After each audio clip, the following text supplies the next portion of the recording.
Hello everyone and dear student, welcome back to my YouTube channel on nursing classes. So today we will discuss about the updated guidelines about the NORCET. Okay, so exam NORCET के अभी होने वाले, तो उसके according उसके पहले आप जो रिसेंट गाइडलाइंस है वो आप देख लीजिए, पढ़ लीजिए, जो कि इम्पॉर्टेंट है, आपके एग्ज़ाम्स में आ सकते हैं. ठीक है, तो उसके पहले आपका प्री प्रिपरेशन हो जाएगा. सो बहुत सारी इंपॉर्टेंट गाइडलाइंस है, लेकिन जैसे कि मैंने इसमें मेंशंस किया है अस्थमा, हाइपरटेंशन, ठीक है, एडवांस ट्रॉमा लाइफ सपोर्ट और डीएमपीए और sepsis. Okay, so first will study about the asthma. Okay, asthma में क्या क्या गाइडलाइंस आई है. The most significant recent update in asthma management is the shift away from using short-acting beta agonist. Okay, साबा. तो अभी क्या recent में क्या दिया जाते हैं अस्थमा के लिए, अस्थमा मैनेजमेंट के लिए साबा.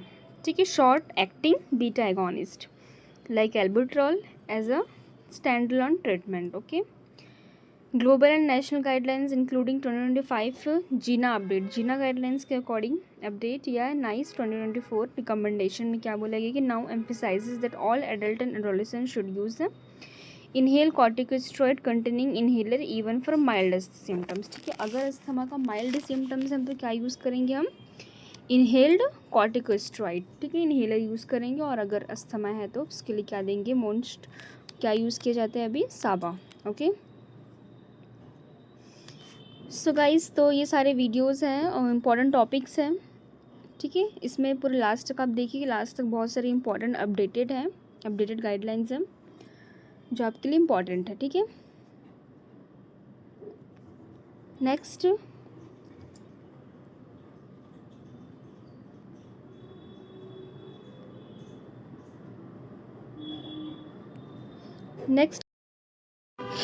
ओके, नेक्स्ट आपके अस्थमा में मैंने फर्स्ट बताया कि साबा यूज़ किया जाता है. नेक्स्ट जो है जीना गाइडलाइंस. ओके, तो जीना गाइडलाइंस के अकॉर्डिंग ये स्टेप्स दिए हुए हैं, जिसमें फर्स्ट स्टेप है, step second, step 3, step 4 and step 5 है. तो स्टेप 4 में क्या करते हैं, low dose inhale corticosteroid taken when ever साबा टेकन. ठीक है, जो मैंने बताया लो डोज कॉर्टिकोस्टेरॉइड लेते हैं माइल्ड है तो. और फिर स्टेप 2 में हम लेते हैं daily low dose inhale corticosteroid. See the table of ICS dose range from children. ठीक है, रेंजेस फ्रॉम चिल्ड्रंस के लिए अगर सिम्टम्स क्या हो रहे हैं, ट्वाइस और मंथ और more but less than daily. ठीक है, symptoms less than twice a month है तो ये. उसके बाद सिम्टम्स मोस्ट डेज और waking with asthma once a week और मोर, इसमें लेंगे हम लो डोज इनहेल कॉर्टिकोस्टेरॉइड लाबा. ठीक है, लो डोज इनहेल कॉर्टिकोस्टेरॉइड लाबा. लाबा मीन्स लॉन्ग. ठीक है, जो शॉर्ट एक्टिंग है वो लॉन्ग एक्टिंग है. और मीडियम डोज आईसीएस और very low dose ICS. ICS में क्या देंगे हम, फोमेट्रॉल देंगे, मेंटेनेंस एंड रिलीवर मार्ट. तो ये दिया जाता है लॉन्ग एक्टिंग फॉर अगर सीवियर है सिम्टम्स तो. Then symptoms most days waking with asthma once a week more and low lung function. ठीक है, अगर फंक्शन लो फंक्शन है लंग का तो क्या करते हैं, स्टेप 4 में मीडियम डोज आईसीएस और लाबा देंगे, लॉन्ग एक्टिंग बीटा एगोनिस्ट, और लो डोज ऑफ आईसीएस फेमेट्रॉल देंगे. आईसीएस में क्या देखते हैं हम, फेमेट्रॉल दे दिया जाता है. ठीक है, मेंटेनेंस एंड रिलीवर थेरेपी. ठीक है, देन स्टेप 5 में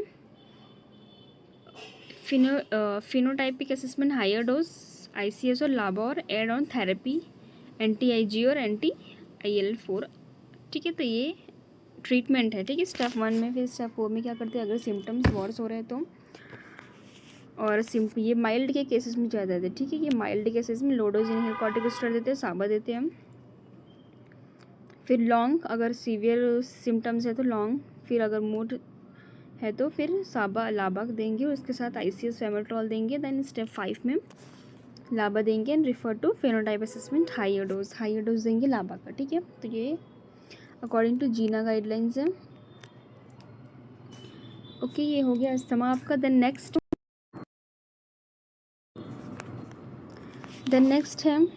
अपडेटेड गाइडलाइंस है हाइपरटेंशन. हाइपरटेंशन में क्या क्या अपडेटेड गाइडलाइंस हैं. The most recent comprehensive guidelines for hypertension 2025 AHA according to AHA or ACC guidelines, American Heart Association, releasing August 2025 में किया एंड 2024 ESI गाइडलाइंस, ठीक है, ESC। तो release August 2024 while they share a core focus on intensive blood pressure BP control. ये 2025 में किस पे update किया गया, किस पे कंट्रोल किया गया, बीपी पे। They differ slightly their diagnostic threshold and risk assessment tool. इसके लिए क्या किया गया, एक्यूट, उसके लिए क्या क्या गाइडलाइंस बनी। तो 2025 के अकॉर्डिंग टू हार्ट एसोसिएशन और अकॉर्डिंग टू कोरोनरी केयर, उसकी में acute coronary, this guidelines replaces, किससे रिप्लेस किया गया, 2017 version and introduces several pivotal changes, ठीक है। Risk based management, American heart association generals, इसमें क्या किया गया, बीपी क्लासिफिकेशन किया गया है, चेंज किया गया है, जैसे कि अनचेंज फ्रॉम 2017 से चेंज किया गया है। नॉर्मल रहता है हमारा, कितना होता है 120, ठीक है, ये हो गया है। देन जो एलिवेटेड रहता है 129 से अबव, इसको हम एलिवेटेड बोलेंगे। स्टेज 1 हाइपरटेंशन में करेंगे 130 to 140, stage 1 hypertension. Then stage 2 hypertension में 140 से अबव, ठीक है, 140 से अबव 180 तक, इसको बोलते हैं stage 2 hypertension. New risk tool replaces pulled core evacuation while they prevent risk calculator with inappropriate kidney function and social determinants of health to estimate 10 year और 30 year of cardiovascular risk। क्या करना है, हमको prevent करना है, okay. Then next है आपका acute coronary syndrome. अब उसमें क्या क्या अपडेटेड हुए हैं, ठीक है। एक्यूट कोरोनरी सिंड्रोम, इसके अंदर क्या किया गया, अगर आपको कोई कोरोनरी सिंड्रोम है तो इसमें फर्स्ट, अगर आप, ठीक है, अगर आप हॉस्पिटल आ रहे हो तो क्या करना है आपको, अर्ली ECG रिकमेंडेड। फर्स्ट क्या करना है, अर्ली ECG रिकमेंडेड में ECG with in 10 minutes of first medical contact. First क्या करना है आपको, ECG कराना है। एंटीकोगुलेंट यूज्ड, उसके बाद क्या करेंगे हम, अगर आप एंटीकोगुलेंट में क्या अपडेट है, एंटीकोगुलेंट अगर PCI दे रहे हैं तो क्या देना है आपको, लो मॉलिक्यूलर वेट हिपैरिन, इसमें बाइविलिरुडिन देंगे और एनोक्सापिरिन अल्टरनेटिव में देंगे, ठीक है।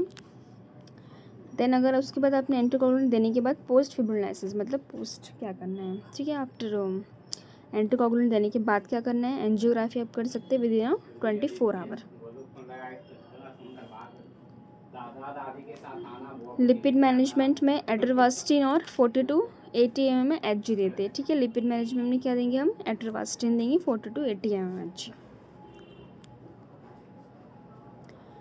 ओके। तो these are the hypertensive guidelines, coronary syndrome guidelines. And next is अ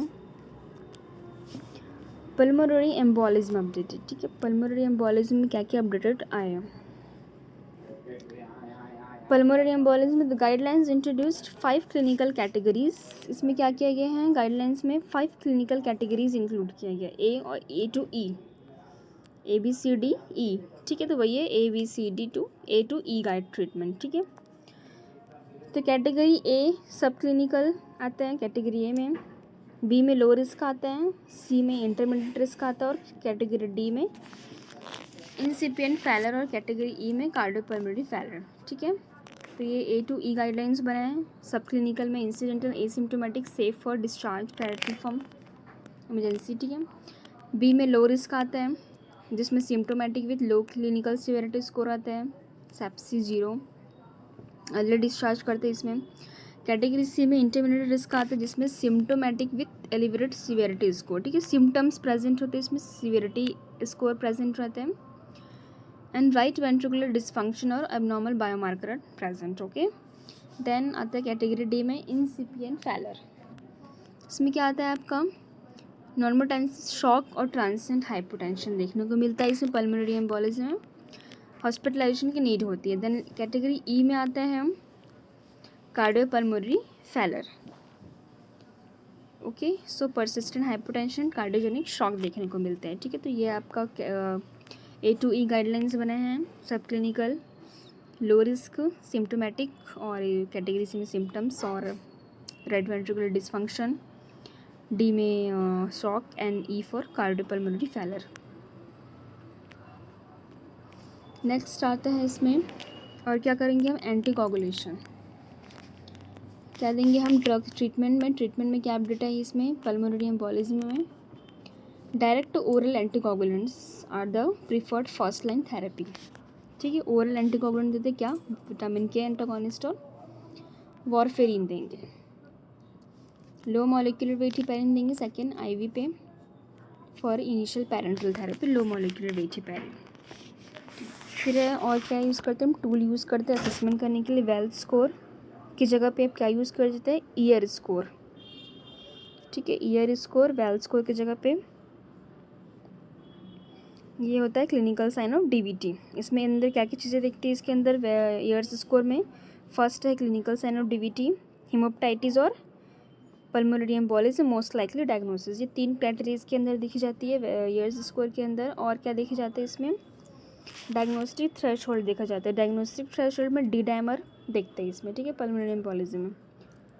ठीक है, पल्मोनरी एम्बोलिज्म का क्लॉटिंग देखते हैं D dimer. D dimer clotting के लिए होता है, ये मार्कर है इसका।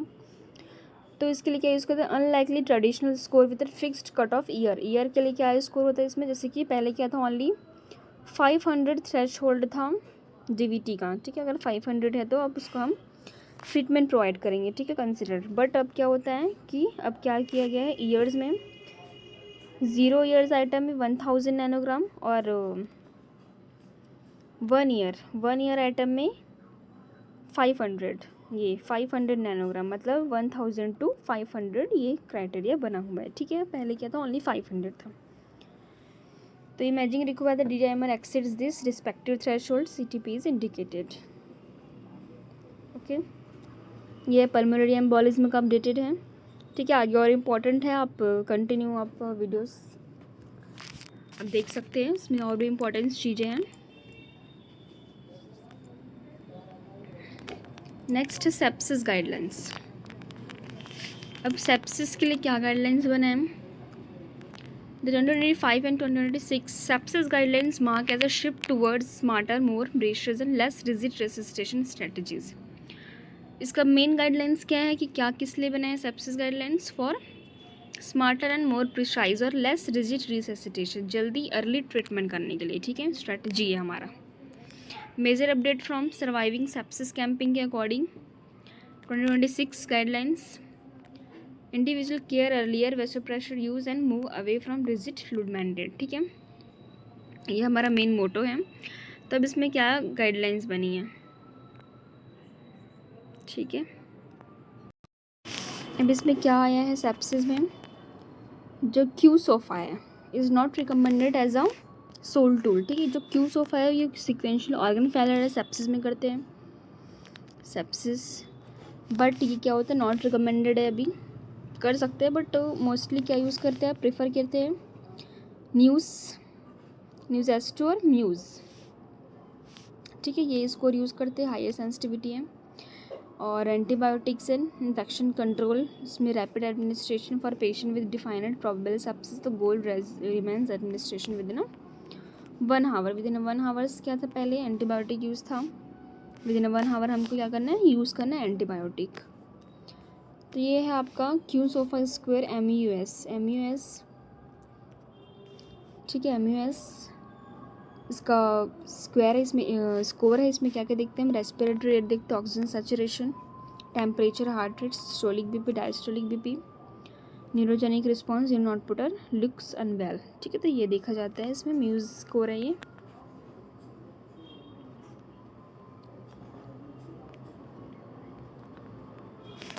नेक्स्ट है DMPA डंपा। ठीक है, डिपॉट मिथाइल।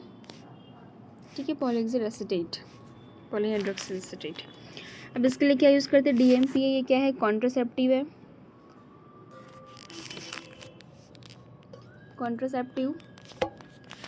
इसका डिपॉट का क्या है, पहले क्या था इसका डिम्पा नेम था। ठीक है, अंतरा, बट क्या है अभी इसका ब्रांड नेम क्या आ गया है, सनाया प्रेस। ठीक है, डोज इसका रहता है 104 mg एंड 0.6 सबक्यूटेनियस देते हैं इसको ml and give every 3 months, ठीक है, डोजेज सेम है, एवरी 3 मंथ्स दिया जाता है। And pre refilled easy to use, ठीक है, और क्या आता है, ये प्री रिफिल्ड आता है, ठीक है, अब प्री फिल्ड आता है। ओके, तो ये है contraceptive updated guidelines. The next is a advance trauma life support, ठीक है, अब इसमें क्या गाइडलाइंस है।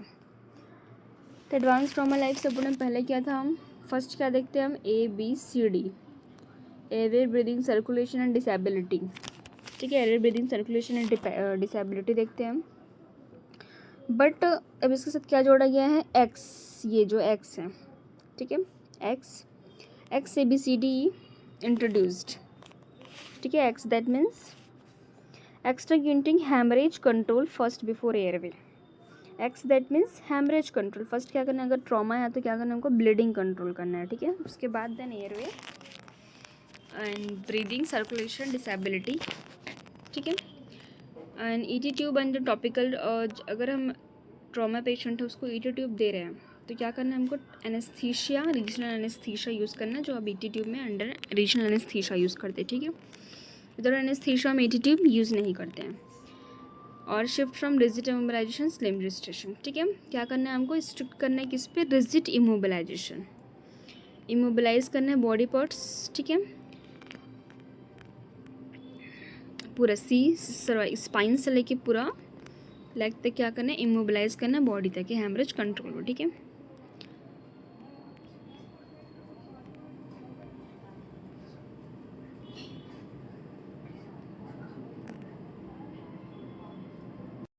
ठीक है, और क्या गाइडलाइंस बनी है, क्या यूज़ करेंगे हम, फर्स्ट क्रिस्टलॉइड, फर्स्ट यूज़ करते थे कब, पहले क्रिस्टलॉइड, ठीक है, फ्लूइड और कोई भी ब्लड प्रोडक्ट्स हो गए, ठीक है, फ्लूइड हो गए, ब्लड प्रोडक्ट्स, प्लाज्मा, ये सब यूज़ करते थे। FFP, ठीक है, FFP। बट अब क्या किया जाता है, और रिसेंट में 2026 पे ब्लड फर्स्ट स्ट्रैटेजी है, ठीक है, फर्स्ट क्या करना है, हमको ब्लड देना है। Damage control focuses on minimising excessive surgery and using damage control resuscitation, early use of whole blood,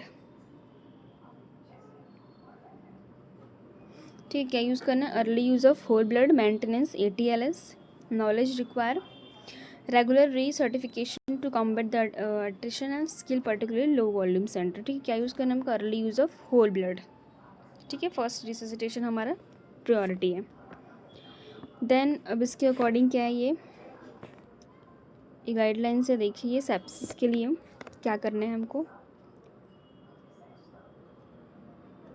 sorry trauma के लिए, ठीक है, तो जैसे कि ट्रॉमा में फर्स्ट जैसे नीमोथोरैक्स हो गया, अगर ट्रॉमा हुआ है, नीमोथोरैक्स हो गया, और टेंशन नीमोथोरैक्स हो गया, हीमोथोरैक्स हो गया, या फ्लैल चेस्ट है, ठीक है, उसके अलावा मैंने बताया क्या करना है, देखिए स्पाइनल बोर्ड स्ट्रिक्ट इमोबिलाइजेशन करना है, जैसे कि रिजिड कॉलर यूज़ कर सकते हैं, manual inline stabilisation, log roll, ठीक है, स्टेबलाइजेशन करना है, इमोबिलाइज करना है, ठीक है, और क्या करना है,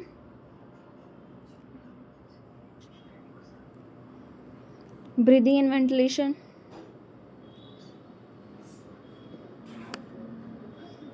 ब्रीदिंग एंड वेंटिलेशन करना है, airway and with C spine airway maintain करना है विथ सी स्पाइन, ठीक है, and exposure and environmental control, fully expose combat examination for normothermia maintain, fully क्या करना है, एक्सपोज करना है इन्वायरमेंट से, ठीक है, cloth, disability including brief neurological examination करना है, AVPU and circulation with haemorrhage control, ठीक है, तो ये करना है primary survey of trauma patient के लिए।